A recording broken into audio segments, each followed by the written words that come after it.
Great morning everyone. तो जैसे मैंने कहा था कि मैं नए सेशन शुरू करने वाला हूँ, तो आज सैटरडे, आज से मैं क्वेश्चन एंड आंसर का सेशन शुरू करूँगा। तो बहुत से लोगों ने मुझे क्वेश्चन किए थे, तो उसमें से टॉप 5 क्वेश्चन मैं आज लेने वाला हूँ। तो चलिए शुरू करते हैं। सबसे पहला क्वेश्चन मुझे पूछा है सरिता जी ने। सरिता जी पूछ रही है कि सर, ऑप्शन बाइंग करते हुए मुझे बहुत डर लगता है, बहुत रिस्की लगता है, तो यही चीज़ हम इक्विटी में कर सकते हैं क्या? इक्विटी में हम ट्रेडिंग कर सकते हैं क्या, जिस तरह से ऑप्शन में हम करते हैं? तो सरिता जी, आपका क्वेश्चन मुझे समझ में आया, फिर भी मैं ऑडियंस को समझाना चाहूँगा कि सरिता जी पूछ रही है कि ऑप्शन बाइंग जब करते हैं तो आपको मालूम है ऑप्शन बाइंग कितना रिस्की है, 98% लोग लॉस करते हैं। तो वो ज़रा उनको डर लगता है कि ऑप्शन बाइंग से खूब बहुत रिस्क लगती है, तो मैं इक्विटी में शिफ्ट हो सकती हूँ क्या? तो देखो, जिनको बहुत रिस्की लगता है ऑप्शन बाइंग, प्लीज़ इक्विटी में शिफ्ट हो जाइए। इक्विटी में भी आप ट्रेडिंग कर सकते हैं, कोई भी स्टॉक लेके आप इंट्राडे ट्रेडिंग कर सकते हैं, आप स्विंग ट्रेडिंग कर सकते हैं। ऑप्शन में क्या होता है ऑप्शन बाइंग में कि ऑप्शन बाइंग एक ऑप्शन एक डेरिवेटिव है और उसमें जीरो होने के चांसेस बहुत ज़्यादा होते हैं। लेकिन अगर आप इक्विटी में स्विंग ट्रेडिंग करते हैं तो उसमें तो कोई जीरो नहीं होगा, स्टॉक का प्राइस कम ज़्यादा हो सकता है, लेकिन आपके पैसे सेफ रहेंगे। तो जो भी रिस्क फ्री करना चाहते हैं ट्रेडिंग, वो आप इक्विटी में कर सकते हैं। और मैं ऑप्शन बाइंग का जिनको बताना चाहूँगा कि ऑप्शन बाइंग किनको करनी है। ऑप्शन बाइंग जिनको करनी है उनको एक्सपीरियंस है फिलहाल 6 महीना 1 साल का, और उनको अगर कोई पैसा कम भी हुआ या लॉस भी हुआ तो भी उनको इतना फ़र्क नहीं पड़ता, उन्हें करना चाहिए। क्योंकि ऑप्शन बाइंग में आपका पैसा जाने वाला ही है जब तक आपको एक्सपीरियंस नहीं आता, और उसके बाद आप कमाना स्टार्ट करते हैं। तो सरिता जी का क्वेश्चन का जवाब मिल गया होगा। तो दूसरा क्वेश्चन हम लोग लेते हैं। दूसरा क्वेश्चन मंगेश जी ने लिखा है। मंगेश जी बोलते हैं कि ऑप्शन बाइंग में सर, इमोशन जो कंट्रोल करना होता है वो हमसे कंट्रोल नहीं होता है, और हम लोग स्टॉप लॉस नहीं ले पाते हैं, और हम लोग कैरी फॉरवर्ड करते हैं, और कैरी फॉरवर्ड करने के बाद जो ऑप्शंस हमने बैंक निफ्टी के खरीदे हैं वो ज़्यादा से ज़्यादा ज़ीरो ही होते हैं। और हम लोगों को मालूम होता है कि ऑप्शन बाइंग में अगर कैरी फॉरवर्ड करेंगे तो जीरो होने के चांसेस 90% है, फिर भी ये चीज़ें हमसे होती है। तो इस पे कैसे कंट्रोल किया जाए? तो मंगेश जी का क्वेश्चन एकदम सही है।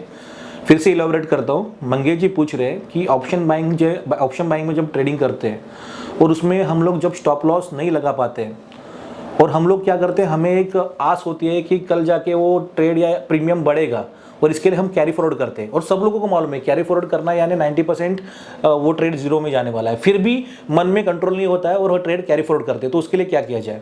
देखिए मंगेश जी, कि आपको मालूम है कि ऑप्शन बाइंग में अगर कैरी फॉरवर्ड करते हैं तो जीरो होता है, तो आप ठान लीजिए कि चाहे कुछ भी हो जाए मैं कैरी फॉरवर्ड नहीं करूंगा। चाहे कुछ भी हो जाए, मेरा प्रीमियम आधा भी हो जाए तो भी मैं कैरी फॉरवर्ड नहीं करूंगा। और उससे अच्छा, आपके पास अगर पैसा कम है तो 50 पॉइंट 60 पॉइंट का स्टॉप लॉस लगाया करें। 50 पॉइंट 60 पॉइंट का, क्योंकि स्टॉप लॉस लगाने से आपका लिमिटेड लॉस होगा। तो स्टॉप लॉस बहुत ज़रूरी है। इस बैंक निफ्टी की मूवमेंट बहुत ज़्यादा होती है। बैंक निफ्टी की मूवमेंट आपको मालूम है 100-200 पॉइंट तो ऐसे ही ऊपर नीचे हो जाती है। तो फिर भी आप 50 पॉइंट का स्टॉप लॉस लगाइए। ये इनके लिए मैं बता रहा हूँ जिनके पास पैसा कम है, उनको कम रिस्क लेनी है, उनके लिए। तो मंगेश जी, ये था आपके सवाल का जवाब। तीसरा जवाब राधा जी ने लिखा है। राधा जी बात कर रही है ऑप्शन बाइंग के बारे में कि सर, मैंने ऑप्शन बाइंग में 2 महीने से मैं ऑप्शन बाइंग कर रही हूँ, लेकिन आपके साथ मैं ट्रेडिंग करती हूँ तो प्रॉफिट होता है, और मैं अकेले करने जाती हूँ तो हमारा लॉस होता है। तो प्लीज़ इसके बारे में बताएं कि अकेले करने के लिए क्या करना पड़ेगा, अकेले करने के लिए कैसे प्रैक्टिस करूँ, अकेले में इमोशन कैसे हैंडल करूँ। तो राधा जी का क्वेश्चन ये था कि जब सर मैं आपके साथ ट्रेड करती हूँ तो प्रॉफिट होता है, और हम जब अकेले में करते हैं तो लॉस होता है, तब हमारा इमोशन हैंडल नहीं होता है, तो उसके लिए क्या किया जाए? तो देखिए राधा जी, कि हमने स्टूडेंट लोगों को क्या बताया कि आपको ट्रेडिंग करना है, जब तक आपको एक्सपीरियंस नहीं आता है, जब तक आपको 6 महीना 1 साल नहीं होता है, तब तक आप हमारे साथ ट्रेडिंग करो, बराबर। जब एक्सपीरियंस होने के बाद खुद ट्रेडिंग करो। तो इसमें यही सॉल्यूशन है कि आप प्रैक्टिस के लिए या प्रॉफिट कमाने के लिए हमारे साथ ट्रेडिंग कीजिए। हम गुरुवार को और शुक्रवार को ट्रेड करते हैं, और अकेले में करना है तो ज़्यादा क्वांटिटी मत लीजिए, एक लॉट से स्टार्ट कीजिए, और एवरेजिंग भी मत कीजिए। एक लॉट पे आप स्टॉप लॉस भी ले सकती है, क्योंकि एवरेजिंग कब करनी है कब नहीं करनी ये आपको पता नहीं चलेगा। और अगर आपने मूवमेंट अलग ले लिया या ट्रेंड अलग ले लिया तो आपका जो प्रीमियम है वो जीरो हो सकता है, आपको बहुत बड़ा लॉस भी हो सकता है। तो राधा जी, मैं यही कहना चाहूँगा कि जब तक आपको एक्सपीरियंस नहीं होता है तब तक आप हमारे साथ ट्रेड कीजिए। प्रैक्टिस के लिए एक लॉट से स्टॉप लॉस लगा के ट्रेड कीजिए। तो अगला सवाल पूछा है निकेतन जी ने।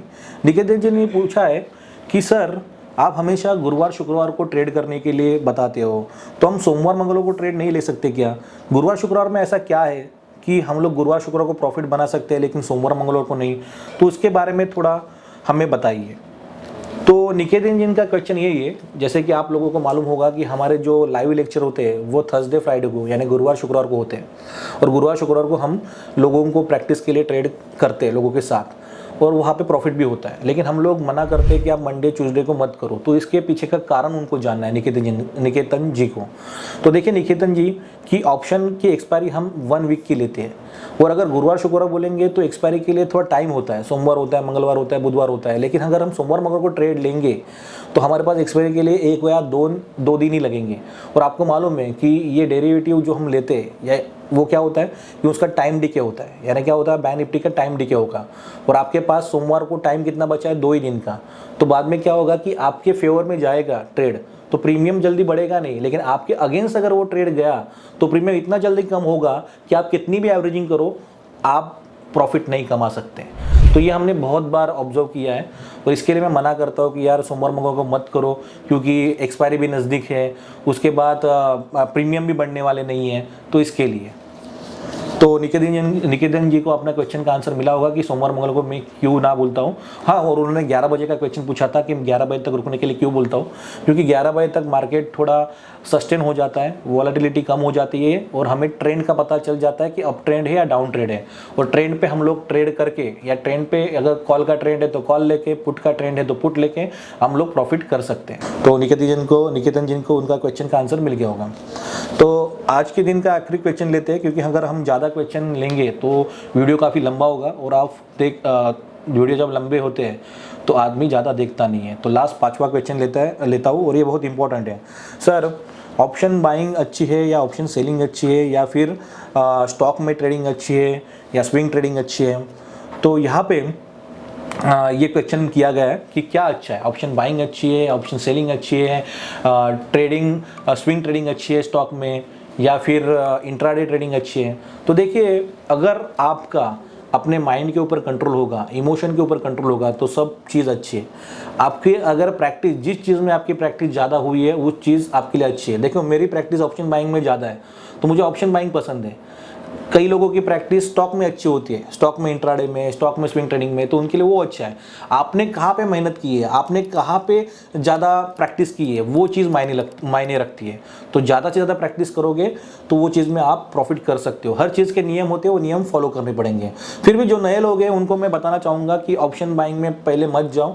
ऑप्शन बाइंग थोड़े रिस्की है, 98% लोग लॉस ही करते हैं। अगर आप पोर्टल में देखोगे कि कोई भी ब्रोकर जिससे आप ट्रेड करते हो, तो क्या लिखा होता है, 10 में से 9 लोग लॉस करते हैं ऑप्शन बाइंग में।